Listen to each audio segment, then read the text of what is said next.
हमारे चैनल से जुड़ने के लिए YouTube पर लिम्रा एजेंसी सब्सक्राइब करें। नमाजी और एक साहब हाजी, दोनों की आपस में मुलाकात हुई। अचानक की मुलाकात की, वो उन्हें जानते नहीं थे। उन्होंने नाम मालूम किया कि जनाब वाला आपका नाम क्या है? तो कहा कि मेरा नाम है हाजी अब्दुल करीम। हाजी अब्दुल करीम, हाजी अब्दुल करीम जी। अब हाजी अब्दुल करीम साहब ने उनसे भी, सामने वालों से भी नाम मालूम किया कि आपका क्या नाम है? तो उन्होंने बताया मेरा नाम नमाजी अब्दुल रहीम। मेरा नाम नमाजी अब्दुल रहीम। अब्दुल करीम साहब ने जब ये सुना तो चौंक गए कि ये क्या बात हुई, नमाजी अब्दुल रहीम जी। तो वो कहते हैं चौंक तो क्यों हो, तुम इधर उधर से माल लूट पाट के चोरियां कर करा के ब्लैकिंग मार के जो है हज करके आ गए। एक मर्तबा तुमने पैसा खर्च किया, तुम हाजी हो गए। मैं 5 वक्त की हर दिन नमाज पढ़ता हूं, मैं नमाजी नहीं बनी? क्या बात है, सही बात, वाह वाह। तुम हाजी अब्दुल करीम हो गए, मैं नमाजी अब्दुल रहीम नहीं बना। तो बात ये है, मैं कहना ये चाहता हूँ आपकी जरा नींद थोड़ी भाग जाए जी। बाज लोग बड़े फैयाज होते हैं जी। देखिए फैयाजी कई सूरतों में जाहिर हो सकती है। कभी सखावत और फैयाजी है कि आदमी अपना वक्त ज्यादा खर्च कर दे, और कभी सखावत ये कि आदमी पैसे ज्यादा खर्च कर दे, और कभी सखावत ये कि आदमी अपनी जिस्मानी मेहनत ज्यादा कर दे जी। सखावत कई तरह की होती है जी, बेशक। तो चूंकि एक मामूल होता है कि गांव में चूंकि हर जगह पर इमाम साहब रहते हैं मस्जिदों में, खाने आप लोग मोहब्बत के साथ खिलाते हैं। ऐसा हुआ कि एक बस्ती में एक मुल्ला जी बेचारे कम पढ़े लिखे थे, मगर उस गांव में वही नमाज पढ़ा दिया करते थे जी। अब लोग मोहब्बत से, चूंकि आप होता ही है कि कभी ऐसा होता है, बल्कि ज्यादातर ऐसा होता है घरों में अच्छी चीजें पकती है ना, तो इमाम साहब के लिए भी ले जाते हैं। मगर उस बस्ती में एक घर ऐसा था, उस घर की खातून, वो औरत ऐसी थी कि कभी भी उन्होंने कोई खाने के लिए उन मुल्ला जी के लिए कुछ नहीं भेजा।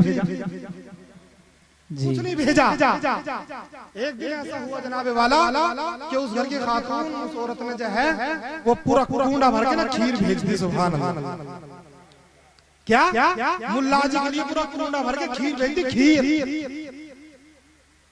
अब बच्चा लेके आया, मुल्ला जी ने जब खाने का इरादा किया तो खाने से पहले बात सुनने में आ गई, याद आई कि ये जिस घर से ये खीर का कूड़ा आया आज पूरा कूड़ा पूरा तसला है, उस घर से कभी नमक की एक डेली भी नहीं आई। नमक की कभी एक डेली भी नहीं आई। आखिर पूछ तो लूंगी ये खीर है कैसे? चूंकि बच्चे जो होते हैं वो सच बता देते जी। जब बच्चे से पूछ रहे खीर कैसी है, तो बच्चे ने बताया हजरत बात ये थी कि मेरी माँ ने ये खीर पकाई थी, ठंडा होने के लिए हांडी को जो है खोल के रख दिया, कुत्ता आया उसने मुंह डाल दिया। कुत्ता आया उसने मुंह डाल दिया। तो अब मेरे वालिद ने कहा कि इस खीर को कौन खाएगा? तो मेरी माँ ने डर के मारा कह दिया कि इसको जो है मुल्ला जी खाएंगे। हज़रात आप समझ सकते हो कि मुल्ला जी का गुस्सा कितना होगा। बिल्कुल लाल हो गए, लाल हो गए। कुंडा पकड़ा और बाहर ले जाकर फेंक के मारा। सारी खीर भी गई और कुंडा भी फूट गया। कुंडा फूटा ना तो वो बच्चा रोने लगा। कुंडा फूटा तो बच्चा रोने लगा कि ये क्या है, कि हजरत ये क्या कर दिया? तो हजरत ने कहा कि तू क्यों रोता है? मैंने तो जो किया वो किया, तू क्यों रोता है? कहा कि हजरत इसलिए रोता हूं कि अब मेरी माँ मुझे बहुत मारेगी। मेरी माँ मुझे बहुत मारेगी। क्यों मारेंगी? कहा इसलिए कि ये कूड़ा वो था कि इसी कूड़े में हमारे सारे घर का कूड़ा कचरा फेंका जाता है। अब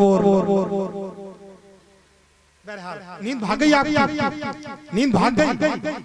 मेरा नींद भगाना मकसूद और आपकी तवज्जो अपनी तरफ करना मकसूद, मेरा लतीफा सुनाना मकसूद न था।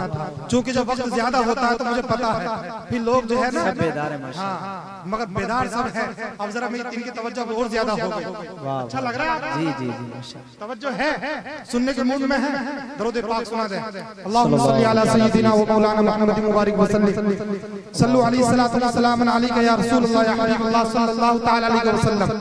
जब बात नमाजी अब्दुल करीम और नमाजी हाजी अब्दुल करीम और नमाजी अब्दुल रहीम की आ गई तो मुझे एक बात याद आ रही है, क्योंकि जलसा भी गौसुल वरा का वाह वाह जश्न गौसुल वरा की बात भी हो जाए। आपने बड़े बड़े अच्छे वाक़ियात करामात आपने सुनी है। जी सरकार बगदाद की बारगाह में एक चोर आया। जी सरकार बगदाद की बारगाह में चोर मुरीद होने के लिए आया कि हुजूर मैं आपसे मुरीद होना चाहता हूँ।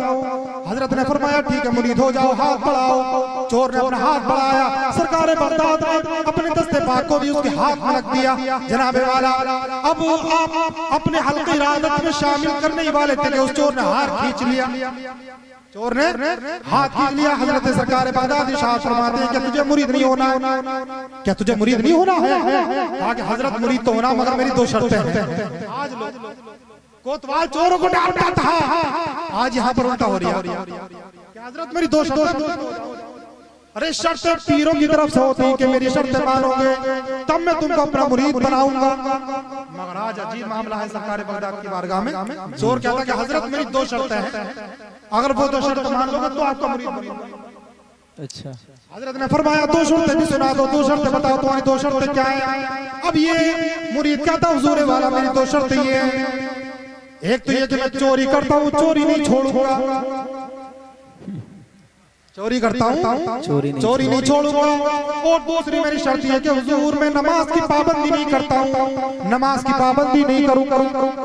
सरकार बगदाद ने इतना सुना तो आपका चेहरा मुतगय्यर हो गया, चेहरा मुतगय्यर हो गया।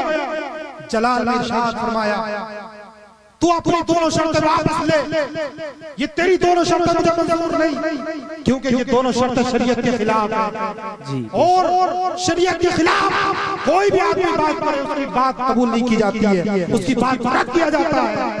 सरकार बगदाद ने इरशाद फरमाया मुझे तेरी बातें मंजूर नहीं है। जब उसने सुना ना तो वो मायूस होने लगा। तो हजरत ने फरमाया कि मैं जो तेरी शर्त मंजूर नहीं है, अगर या तो ये अपनी शर्तें खत्म कर तब मुरीद हो जा। अब ये मायूस होकर कहता हुजूर आपके दामने करम में आपके दस्ते पाक पर बड़े बड़े गुनाहगार, बड़े बड़े जालिमों ने और बहुत सारे गैर मुस्लिमों ने कलमा पढ़कर तौबा कर करके सीधे रास्ते पर आए हैं। अब इस एक गुनाहगार को भी अपने दामन में छुपा लो। अल्लाह अकबर। सरकार बगदाद ने जब इतना सुना करम की नजर डाली, कसम खुदा की निगाहे विलायत डाली और इरशाद फरमाते हैं मुझे अगर तेरी दोनों शर्तें मंजूर नहीं, मगर सुन तू मेरी भी अगर एक शर्त पूरी कर देगा तो मैं तुझे अपना मुरीद बना लूंगा। सुभान अल्लाह सुभान अल्लाह सुभान अल्लाह। तू मेरी एक शर्त पूरी कर देगा तो मैं तुझे अपना मुरीद बना लूंगा। अब ये मसला ठीक है हुजूर आपकी एक नहीं अगर 10 शर्तें भी होंगी तो मंजूर है मुझे।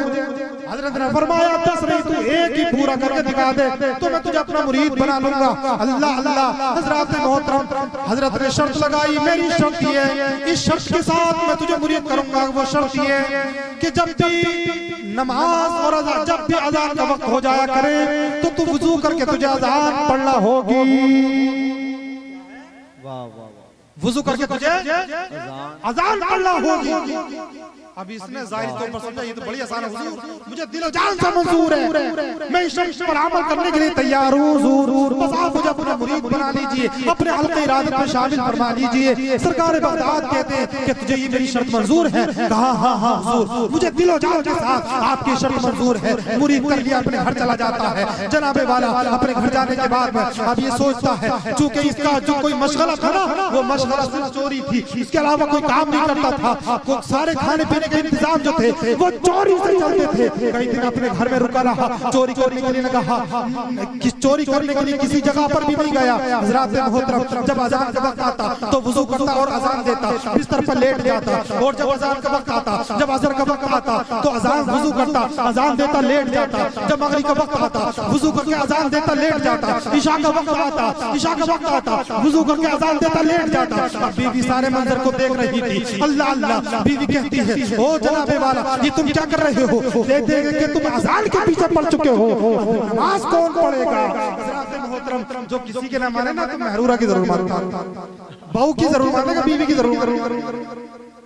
बीवी की तो मानना पड़ेगी ना। और तो चाहे तो अपने आदमियों से अगर वो गलत रास्ते पर तो वो सीधे रास्ते पर ला सकती है। और तो कभी कंट्रोल मजबूत होता है, कंट्रोलिंग पावर और तो भी मजबूत है, आदमियों में तो होता ही है, मगर औरतें भी अपने आप में पावर। जनाबे वाला अब ये अजान पढ़ता लेट जाता, अजान पढ़ता रहे, लेट जाता, अजान पढ़ता लेट जाता। बीवी ने कहा नमाज कौन पढ़ेगा?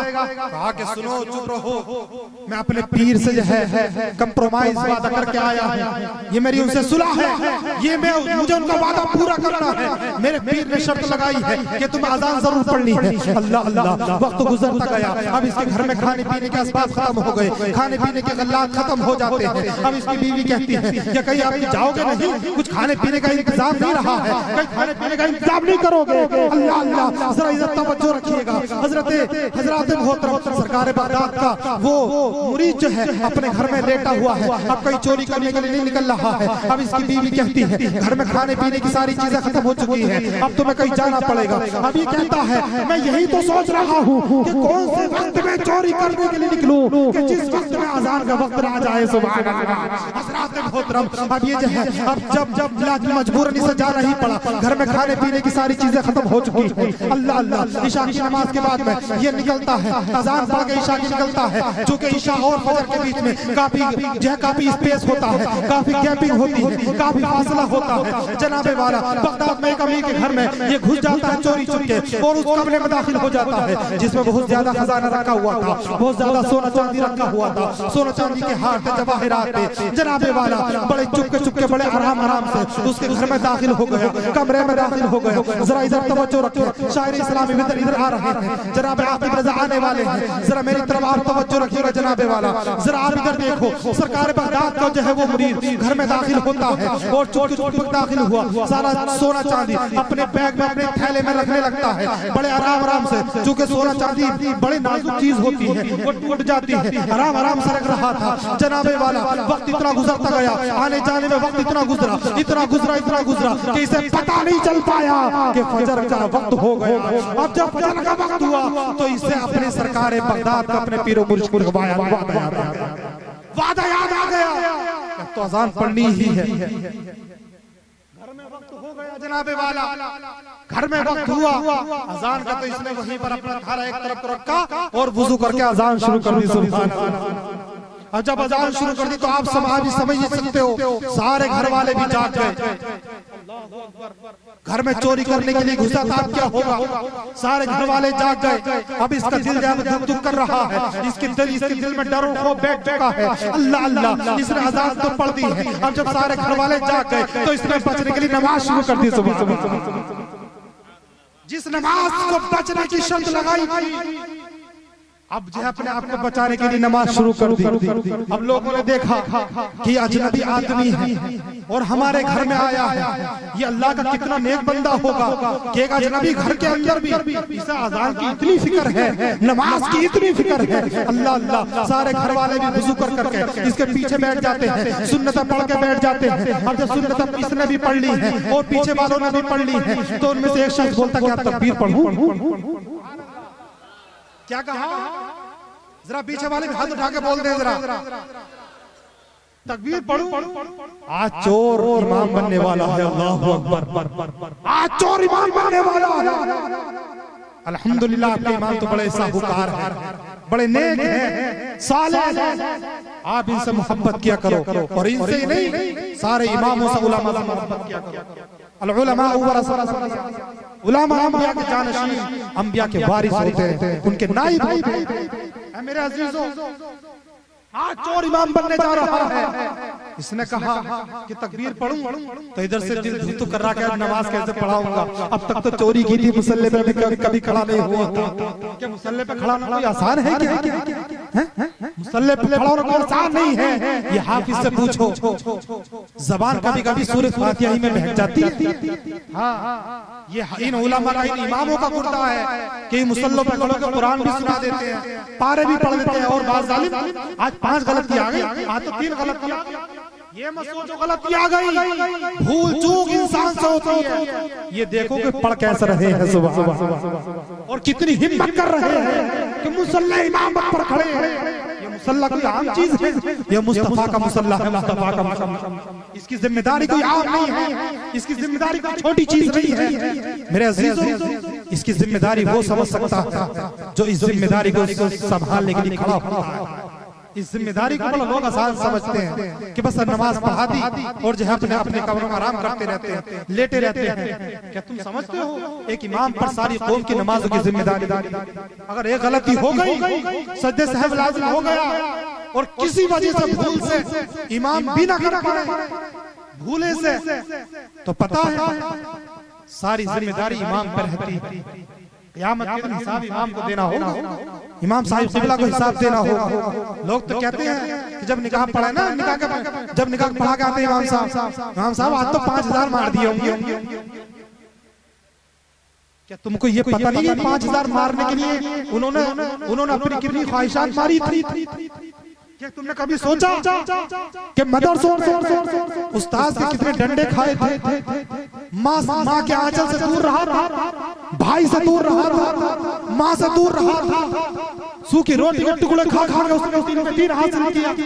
क्या तुमको पता है 5000 मारने के लिए 1 लाख ख्वाहिशात मारनी पड़ती? जी हाँ, ये सच कह रहा हूँ। पूछो इन उलमा से। और आपको तजर्बा होगा या आपके बच्चे भी पढ़ते हो, अगर बच्चे पढ़ते हो तो मालूम करके देख लेंगे। रात को 11-11, 12-12 बजे तक पढ़कर फजर में जल्द उठना, ये तुम आसान काम समझते हो? आप बता दियो, आप आज रात जागे हो, फजर में जल्द में लोग उठ पाओ? मैं तो कहता हूं, मुझे उम्मीद तो आप सब उठोगे इंशाल्लाह, फजर की नमाज भी पढ़ोगे। मेरे अजीजों, ये कोई आसान चीज नहीं है। इमामों की कदर किया कसम खुदा की, ये दीन का काम जो चल रहा है ना हमारी मसाजिद और मदारिस से चल रहा है, ये मदरसे के उस्ताद चला रहे हैं, मस्जिदों के इमाम चला रहे हैं। खाने की बात आती है, मुझे एक बात की याद आई, एक मतलब हमारी तरफ की बात है। एक इमाम साहब जो कि आमतौर पर इमामों के लिए बस्ती से खाना आता है। अब होता क्या है कि चलो कुछ नहीं मिला, इमाम साहब को अंडे भेज। अब दूसरे घर पहुंची, अच्छा कुछ नहीं, चलो इमाम साहब को अंडे, गोश्त नहीं मिला या कोई सब्जी नहीं मिली या कोई दाल वैसा पकाना नहीं चाहते, चलो इमाम साहब को अंडे भेज। तो आप तो सोचते हो अंडे बड़ी चीज, अच्छी चीज, अच्छा बिलाशुबा अच्छी चीज है, मगर कोई भी लगातार नहीं खा सकता। 8-8, 10-10 दिन खा लोगे आप?